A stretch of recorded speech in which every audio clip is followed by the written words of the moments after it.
জাহান্নামের ভয় কি কোন নবী তোমাদেরকে দেখায় নাই? আল্লাহর ভয় কি কোন নবী তোমাদেরকে দেখায় নাই? কোরআন কি তোমাদের কাছে আসে নাই? আল্লাহর কিতাব কি তোমাদের কাছে আসে নাই? ওলামায়ে কেরাম কি তোমাদেরকে বুঝায় নাই? ওলামায়ে কেরাম কি তোমাদের সমাজে ছিল না? এইভাবে জাহান্নামের ফেরেশতারা তাদেরকে সম্বোধন করে বলতে থাকবে। তখন তারা কি বলবে জানেন? ক্বালু বালা ক্বাদ জাআনা নাযীর।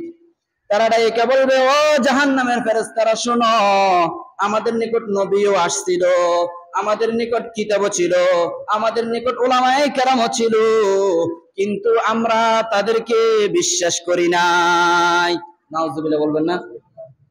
জাহান্নামীরা বলবে, ডাইকা বলবে, ও ফেরেশতারা শোনো, কিতাবও আসছিল, নবীও ছিল, উলামায়ে কেরাম ছিল, তারা আমাদেরকে বুঝাইতো, উলামায়ে কেরাম আমাদেরকে বুঝাইতো, কোরআন দ্বারা আমাদেরকে বুঝাইতো, নবীরা এসে সতর্ক করেছে, কিন্তু উলামায়ে কেরামদেরকেও বিশ্বাস করি নাই, কোরআনও বিশ্বাস করি নাই, নবীকেও বিশ্বাস করি নাই, যার কারণে আজকে আমাদেরকে জাহান্নামের মধ্যে জ্বলতে হয়।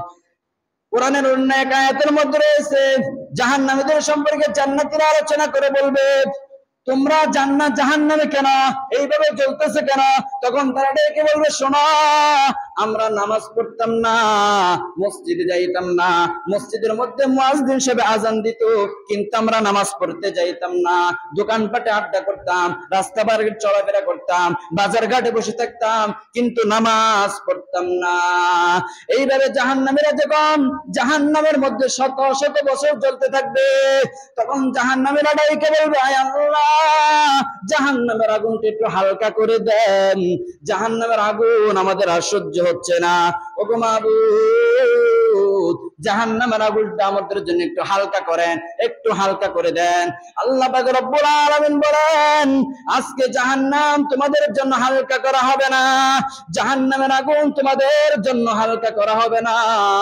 জাহান্নাম এত ভয়ঙ্কর, এত ভয়ঙ্কর, হাসরের ময়দানে সূর্যটা থাকবে আপনার মাথার নিকটে, জমিনটা যখন তামার হয়ে যাবে, ওই হাসরের ময়দানটা যদি আপনার জাহান্নামে পরিণত হয়, ওই হাসরের ময়দানে থাকা আপনার জন্য সম্ভব হবে না, ফুলসিরাতের রাস্তা পার হওয়াটা সম্ভব হবে না। যদি আপনি গুনাহগার হন, আপনার আমলনামা যদি বাম হাতের মধ্যে দেওয়া হয়, ফুলসিরাতের রাস্তা পার হওয়া সম্ভব হবে না। ফুলসিরাতের এমনি যে ব্রিজ করা হয় না, ব্রিজ, ব্রিজ কোথায় করা হয়? নদীর উপরে না? ব্রিজের নিচে কি থাকে? পানি থাকে। কিন্তু জাহান্নামের মধ্যে যে ব্রিজ থাকবে, ওই ব্রিজের নিচে পানি থাকবে না, ওই ব্রিজের নিচে থাকবে আগুন আর আগুন। জাহান্নামের ওই ফুলসিরাতের নিচে, ব্রিজের নিচে থাকবে শুধু আগুন আর আগুন, দাও দাও করে আগুন জ্বলতে থাকবে। আর জাহান্নামীদের যে ফুলসিরাতের যে রাস্তা, ওই রাস্তাটা হচ্ছে 30 বছরের, 10 বছর উপরের দিকে যাবে, 10 বছর সমানভাবে চলবে, আবার 10 বছর নিচের দিকে যাবে। এই 30 বছরের রাস্তা যদি আপনি গুনাহগার হন, যদি আপনি গুনাহগার হন, এই রাস্তা পার হওয়া, এই ব্রিজ পার হওয়া আপনার জন্য সম্ভব হবে না। তার নিচে আগুন জ্বলবে, ধাও ধাও করে আগুন জ্বলতে থাকবে। যখন আপনি এক কদম সামনে রাখবেন, আপনার পা কেটে জমিনের এই জাহান্নামের মধ্যে পড়ে যাবে, আরেক কদম রাখবেন, আবার আপনার পা কেটে জাহান্নামের মধ্যে পড়ে যাবে।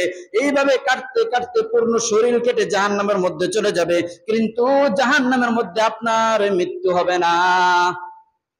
জাহান্নামের ফেরেশতারা ডাইকে বলবে, আয় আল্লাহ, হয়তো আমাদের জন্য জাহান্নামের আগুনকে হালকা করে দেন, জাহান্নামের শাস্তিকে হালকা করেন, জাহান্নামের আগুন আমরা সহ্য করতে পারছি না, জাহান্নামের শাস্তি আমরা সহ্য করতে পারতেছি না, ওগো মাবুদ, হয়তো জাহান্নামের আগুন আমাদের জন্য হালকা করেন, না হয় আমাদেরকে একবারে মৃত্যু দিয়ে দেন, আর আমাদেরকে জিন্দা করিয়েন না।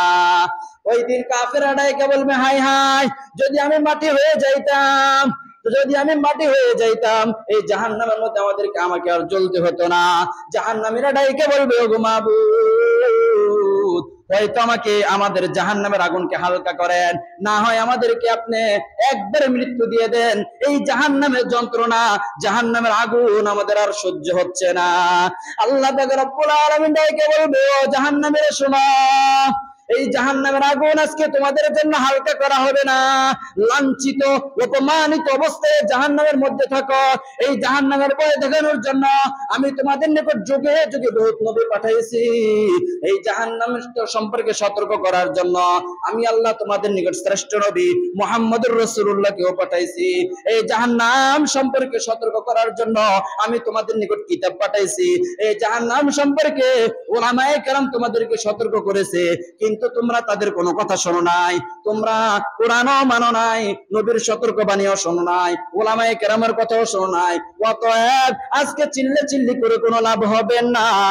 এই জাহান্নামের মধ্যে লাঞ্ছিত অপমানিত অবস্থায় তোমরা থাকো। তখন জাহান্নামের ডেকে বলবে, আল্লাহ যদি জাহান্নামের আগুন হালকা না করেন, মৃত্যু দিয়া দেন। আল্লাহ বলবে, না না না, মৃত্যু একবারে দুনিয়া থেকে মৃত্যুবরণ করে আখিরাতে আসছো, আখিরাতে আর কোনো মৃত্যু হবে না। আপনি জ্বলতে জ্বলতে কয়লা হয়ে যাবেন, আবার আপনার শরীর গঠন আগের মতো ঠিক হয়ে যাবে, আবার জ্বলতে জ্বলতে আপনি ছাই হয়ে যাবেন, আবার শরীর আগের মতো ঠিক হয়ে যাবে।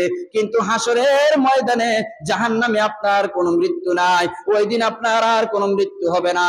ওই ফুলসিরাতের রাস্তা, যদি আপনি জান্নাতি হন, আপনার আমলনামা যদি ভালো হয়, দুনিয়ার মধ্যে যদি ভালো কাজ করেন, ঠিক মতো নামাজ পড়েন, আজান দেওয়ার পর মসজিদে আসেন, দোকানে পাটে আড্ডা না করেন, সুদ না খান, ঘুষ না খান, অন্যায় ভাবে কারোর উপর অত্যাচার না করেন, মানুষের সম্পদ লুণ্ঠন না করেন, গরিব দুঃখী অসহায়দের উপর অত্যাচার না করেন, কোরআন মোতাবেক চলেন, আল্লাহ পাক রব্বুল আলামিন যে নির্দেশ দিয়েছেন ওই নির্দেশ মেনে চলেন, নবীর সুন্নাত তরিকায় চলেন, তাহলে ওই হাসরের ময়দানের ওই জাহান্নামের ফুলসিরাত বিজলির আকারে পার হয়ে যেতে পারবেন।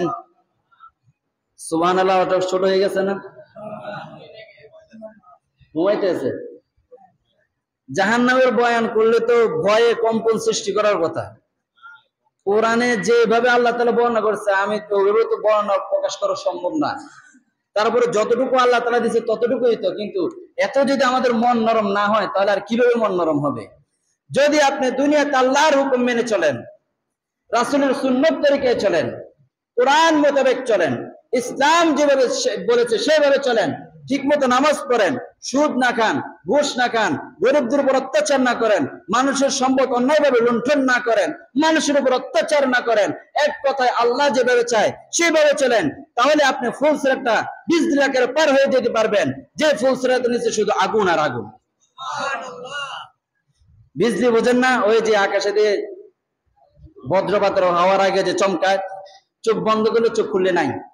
আমরা যদি এত দ্রুতগামীতে ওই ফুলসিরাতটা পার হয়ে যেতে পারি, তাহলে এটা আমাদের জন্য সৌভাগ্য না?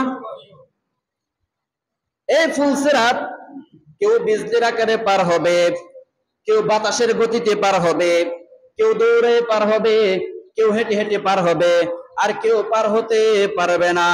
কেটে কেটে জাহান্নামের আগুনের মধ্যে পড়ে যাবে।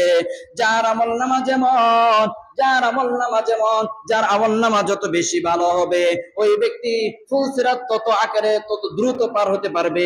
যার আমলনামা সবচেয়ে ভালো হবে, ওই ব্যক্তি বিজলির আকারে পার হবে। যার আমলনামা তার থেকে একটু কম নিম্ন পর্যায়ের হবে, সে বাতাসের গতিতে পার হবে। আবার কেউ দৌড়ে পার হবে, কেউ হেঁটে হেঁটে পার হবে।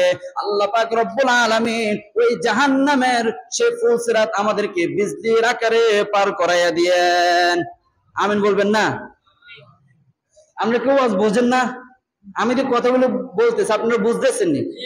বুঝতেছেন? বুঝলে তো সুবহানাল্লাহ মাঝে মাঝে বলতে, আলহামদুলিল্লাহ বলতে, আল্লাহ কোন জায়গায় কোনটা বলতে হয় নাকি এটা বুঝেন না? নাকি আমি বুঝতে পারতেছি না কোনটা? জাহান্নামের আগুন যখন জাহান্নামের বয়ান করি, তখন বলতে হবে যে নাউজুবিল্লাহ। নাউজুবিল্লাহ মানে কি? যে আল্লাহ এই জাহান্নাম থেকে আপনার কাছে পানাহ চাই, আপনার কাছে জান্নাত চাই, জাহান্নাম থেকে পানাহ চাই। এই জাহান্নামের মধ্যে যদি আমাদেরকে নিক্ষেপ করা হয়, তাহলে কি আমরা এই জাহান্নামের আগুন সহ্য করতে পারবো? এক সেকেন্ড সহ্য করতে পারবো? আহারে, এই জাহান্নামের আগুনকে জ্বালিয়ে জ্বালিয়ে বিভিন্ন রঙে রঙিন করা হয়েছে। দুনিয়ার আগুন জাহান্নামের আগুন থেকে দিন 70 বার পানাহ চায়।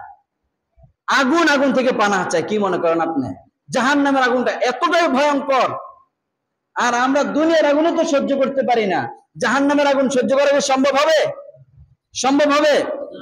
আহা, এক মহিলাকে মৃত্যুবরণ করার পর